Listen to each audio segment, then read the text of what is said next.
المجني عليها نانيس أحمد فؤاد، حيث قضت بجلسة 10 مارس 98 بإعدام سيد زكريا علوان.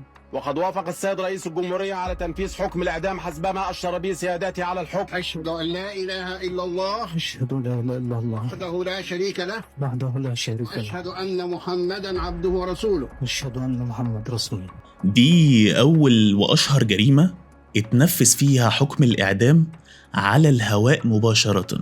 الحكم كان صادم ومرعب بجد، وده مش فيلم، دي جريمة حقيقية حصلت وهزت مصر فعلا. دي قصة المهندسة نانيس اللي نهايتها هي وولادها كانت واحدة من أبشع الجرائم اللي حصلت في التسعينات. النهاردة هقولك القصة بكل تفاصيلها، بس خليك معايا للآخر لأن النهاية فيها لحظة مستحيل هتنساها في حياتك. في الفيديو ده هتعرف إزاي بيت محترم في مدينة نصر اتحول لمذبحة من أشهر المذابح اللي حصلت في التاريخ. هقولك مين القاتل وجهات الأمن اتحركت إزاي، وليه رئيس الجمهورية كان بيتابع بنفسه اللي حصل في القضية دي. فخليك مركز لأن كل دقيقة في القصة دي مهمة جدا. سنة 1997 أسرة مثالية، المهندس هاني راجل محترم ومراته نانيس مهندسة ناجحة وشاطرة، ولادهم هديل الصغيرة وأنس اللي لسه 2 سنين. يومهم بسيط جدا، الساعة 8 الصبح هاني بيصحى عشان يروح شغله. نانيس بعد ما جوزها بيمشي بتكلم والدها تطمن عليه، تحضر الفطار وتلعب مع العيال شوية وتكمل يومها. للأسف ما تعرفش إن اليوم ده هو آخر يوم في حياتها. الساعة تقرب من الظهر، الأستاذ أحمد فؤاد يستنى تليفون بنته ما ترنش، قاعد في بيته حاسس بحاجة غريبة. نانيس ما اتصلتش، يتصل مرة مفيش رد، تاني تالت برضه مفيش رد. القلق بدأ يدخل لقلبه ولبس وراح لبنته في مدينة نصر. وصل وخبط على الباب، نانيس يا بنتي، ويخبط كتير بس للأسف مفيش رد. نده على البواب قال له أنا معرفش، البيه المهندس نزل الصبح ومعرفش عنها حاجة. الوالد صوته عالي، الجيران خرجوا على صوته علشان يشوفوا فيه ايه. طيب نكسر الباب يا عم أحمد؟ قال لهم اكسروا الباب، وكسروا الباب فعلا. وهنا لازم تركز معايا كويس لأن اللحظة دي هي بداية الكابوس. الباب اتفتح، صوت السكوت نفسه كان مرعب. دخلوا الشقة وشافوا المشهد اللي عمرهم ما هينسوا لحياتهم. نانيس مرمية على الأرض وجنبها بنتها هديل، الاتنين غرقانين في دمهم. الجد راح يدور على حفيده أنس، قعد يدور عليه في كل حتة ما لقاهوش. فتح الدولاب بالصدفة لقى الولد ملفوف بإشارب ومخنوق جوه الدولاب. في اللحظة دي الراجل وقع على الأرض من كتر الرعب، والجيران كانوا بيصوتوا بس. بلغوا الشرطة والخبر انتشر في دقايق، واللي كان في الأول جريمة عادية اتحول لقضية رأي عام. والرئيس مبارك ساعتها بنفسه كان بيتابع كل تفصيلة. البحث الجنائي أثبت إن على الرغم من إن الجيران كسروا الباب، إلا إن اللي دخل ونفذ الجريمة دي حد عارفة كويس المهندسة نانيس، لأنها اتقتلت وهي بتحضر الشاي في المطبخ، وده معناه إنها كانت بتستضيف ناس هي عارفاهم كويس. دهبها كله اختفى حتى الفلوس، ده غير الأجهزة الكهربائية الغالية. الشرطة قالت باين جدا إن الجريمة تمت بدافع السرقة. الطب الشرعي أكد نانيس الأم طعن وخنق، هديل الطفلة الصغيرة طعن وخنق، حتى أنس الطفل الصغير خنق فقط. وهنا بدأ السؤال اللي يحير الكل، مين يقدر يعمل كده؟ طيب ليه؟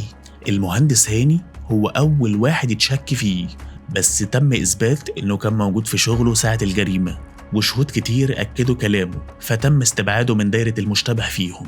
لكن في نقطة محدش خد باله منها، لأن القاتل فعلا شكله مش غريب عن المكان، كان فعلا بيخش البيت كل يوم.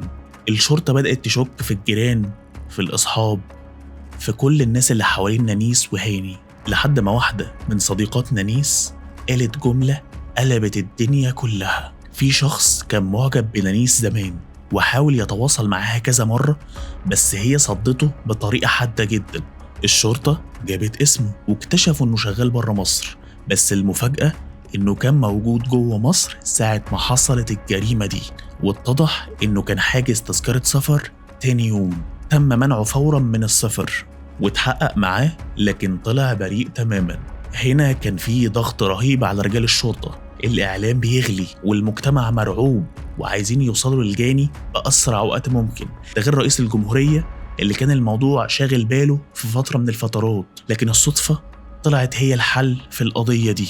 المهندس هاني قال جملة بسيطة جدا، بس هي طلعت المفتاح اللي كان ناقص في القضية دي. قال أنا من حوالي أسبوعين جبت صنايعية عشان يعملوا شوية شغل كان ناقص موجود في الشقة. رجال الأمن بدأوا فعلا إن هم يدوروا على كل الصنايعية اللي موجودين في المنطقة في الوقت ده، وفي نفس الوقت بدأوا إن هم يوزعوا منشورات على كل محلات المصوغات والمجوهرات، وفي نفس الوقت كمان محلات الأجهزة الكهربائية. وفجأة يجي لهم تليفون من تاجر أجهزة كهربائية ويقول لهم في 2 عندي عايزين يبيعوا بعض الأجهزة الكهربائية اللي مذكورة في المنشور. الشرطة اتحركت فورا، خلال ربع ساعة كانوا عند التاجر، واما دخل رجال الأمن لقوا في 2 بيتكلموا بتوتر. الأغرب أو مش الأغرب بقى لحسن الحظ إن الأجهزة اللي كانت معاهم هي شبه نفس الأجهزة اللي كانت موجودة في البيت بتاع المهندسة نانيس. ال2 اللي كانوا بيبيعوا الأجهزة الكهربائية دول بدأ قلبهم يدق ويتكلموا بتوتر وخوف شديد جدا، كأنهم عاملين عملة. الشرطة قفلت باب المحل بهدوء واتقبض عليهم، محمد زكريا علوان وسيد زكريا علوان. والمفاجأة إن ال2 دول هم نفس الصنايعية اللي اشتغلوا في بيت المهندس هاني. الضابط سألهم انتوا جبتوا منين الأجهزة دي؟ سكتوا، بس نظراتهم كانت بتفضح كل حاجة. كانوا بيحاولوا يلفوا ويدوروا، بس في الآخر انهاروا واعترفوا. قالوا إن هم ما كانوش لوحدهم، في واحد تالت معاهم وهو اللي خطط لكل حاجة، اسمه محمد خورشيد. هو نقاش زيهم، وهو اللي اتعرف في الأول على الأسرة ساعة ما المهندس هاني طلب من البواب يجيب له صناعية ييجوا يشوفوا الشقة. البواب فعلا جاب خورشيد عشان يبص يشوف الشقة، والراجل كان شغله بسيط، بص وتمم على الشقة ومشي. لكن اللي محدش كان عارفه إن خورشيد كانت عينه بتتحرك على كل حاجة في الشقة، دهب نانيس، الفلوس اللي كانت موجودة جوه الدولاب. وفي لحظة طمع قرر إن البيت ده لازم يتسرق، واللي هيقف قدامه هيتقتل. بس السؤال اللي لازم تسأله دلوقتي، هل فعلا الطمع ممكن يخلي إنسان يقتل أسرة كاملة؟ للأسف استنى عشان هتشوف اللي عملوه. خورشيد لما اتجاب في المباحث اعترف بكل حاجة بالتفصيل الممل. قال إنه بعد زيارة البيت رجع لولاد خالته ال2 محمد علوان وسيد علوان، حكى لهم عن البيت والذهب والفلوس. الأول اترددوا، لكن بعد يوم 2 وافقوا. بدأوا يحطوا خطة. البيت معروف، الست بتكون لوحدها طول النهار، جوزها بينزل من أول النهار مش بيرجع تاني. الخطة كانت بسيطة، هيروحوا الصبح وهيفتحوا ويخلصوا الموضوع. بس المفاجأة إنها فشلت، عشان اللي فتح لهم في أول يوم كان المهندس هاني نفسه. ابتسموا في وشه وقالوا احنا جينا عشان نراجع على الشقة والحاجات اللي هي محتاجها. دخلوا دقايق وبعدها مشيوا، بس من جواهم كانوا بيغلوا. قالوا لبعض بكرة هنرجع، بس المرة دي لازم نخلص. اليوم اللي بعده جابوا حد يفضل مراقب البيت لحد ما المهندس هاني يخرج وبعد كده يكلمهم. الساعة 8:30 هاني نزل، اللي بيراقب اتصل، قالوا الجو تمام اطلعوا. خورشيد ومحمد وسيد طلعوا، خبطوا على الباب، فتحت نانيس بابتسامة، اتفضلوا يا جماعة خلصوا اللي ناقص. وهم بيتكلموا عن الشغل نانيس ضحكت وقالت استنوا هعمل لكم شاي الأول قبل ما تبدأوا شغل. دخلت المطبخ، وهنا هتبدأ اللحظة اللي هتغير فيها حياتها كلها. خورشيد دخل من وراها، النية كانت سودة، كتم نفسها من ظهرها. نانيس اتخضت وفهمت هم جايين ليه.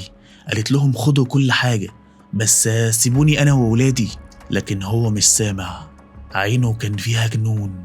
دخل محمد زكريا، مسك السكينة وطعنها أكتر من طعنة، ولما وقعت غرقانة في دمها بل منديل وحطه على مناخيرها عشان يتأكد إنها ماتت. وبعدها كأنهم بيعملوا مشهد من فيلم، ندهوا على اللي كان بيراقب تحت عشان يطلع ويساعدهم في إنهم ياخدوا المسروقات من الشقة. بس اللي حصل بعد كده عمر ما حد سمعه وجسمه ما أشعرش من كتر الرعب اللي حصل. هديل البنت الصغيرة اللي كانت بتلعب في الصالون سمعت صريخ أمها، فراحت تبص عليها في المطبخ، فحد منهم شافها فقال دي ما ينفعش تفضل عايشة، دي شافتنا، وخنقوها وطعنوها بنفس السكينة اللي اتطعنت بيها أمها. بعدها راحوا على أنس اللي عنده بس 2 سنين وحطوه في الدولاب اللي موجود في أوضة النوم، قفلوا عليه وكملوا سرقتهم. لكن الطفل بدأ يعيط فطلعوه من الدولاب علشان يسكتوه. أول ما محمد خورشيد فتح الدولاب، الطفل يا عيني من كتر الرعب نط في حضنه، كان مفكر ان هو بينقذه، بس التاني اللي لا عنده قلب ولا عنده رحمة جاب أشرب وكتم نفس الطفل ده، وسكت البيت كله. عيلة كاملة اتدفنت هنا، جشع وطمع، والمجرمين خدوا الذهب والفلوس ولا كأن فارق بالنسبة لهم حاجة، وسابوا وراهم جثث و3 أرواح راحت ظلم. الشرطة بعد اعترافات محمد وسيد قدرت توصل لمحمد خورشيد، ولما واجهوه باعترافات ولاد خالته انهار واعترف هو كمان.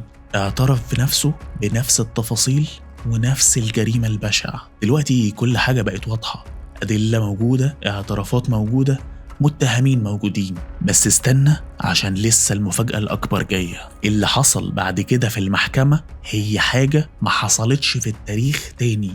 المحكمة بدأت بسرعة، الصحف والقنوات بتتابع والناس مستنية، البلد كلها بتتكلم عن مذبحة مدينة نصر. النيابة طلبت الحكم بالإعدام والقاضي صدق على القرار، إعدام شنقا للمتهمين ال3. لكن الجديد إن رئيس الجمهورية بنفسه حسني مبارك يصدر قرار لأول مرة في التاريخ بإذاعة حدث إعدام على البث المباشر على القناة الأولى في نفس الوقت ده. ملايين المصريين قاعدين قدام الشاشات، ال3 واقفين ومستنيين إن روحهم تروح للي خلقها. العدالة هتتكلم بصوت عالي أخيرا، وبالفعل يتنفذ الحكم في محمد زكريا وسيد زكريا ومحمد خورشيد. ثواني معدودة وانتهت واحدة من أبشع الجرائم اللي حصلت في التاريخ المصري. بس خليني قبل ما الفيديو ما يخلص أسألك سؤال، هل فكرك الطمع ممكن يخلي بني آدم يقتل أسرة بالكامل؟ اكتب لي رأيك في الكومنتات. ولو عايز تعرف ايه اللي حصل في أشهر عمارة سكنية موجودة في اسكندرية تقدر تشوفها من الفيديو ده، واوعى تنسى تشترك عشان اللي جاي هيبسطك أكتر.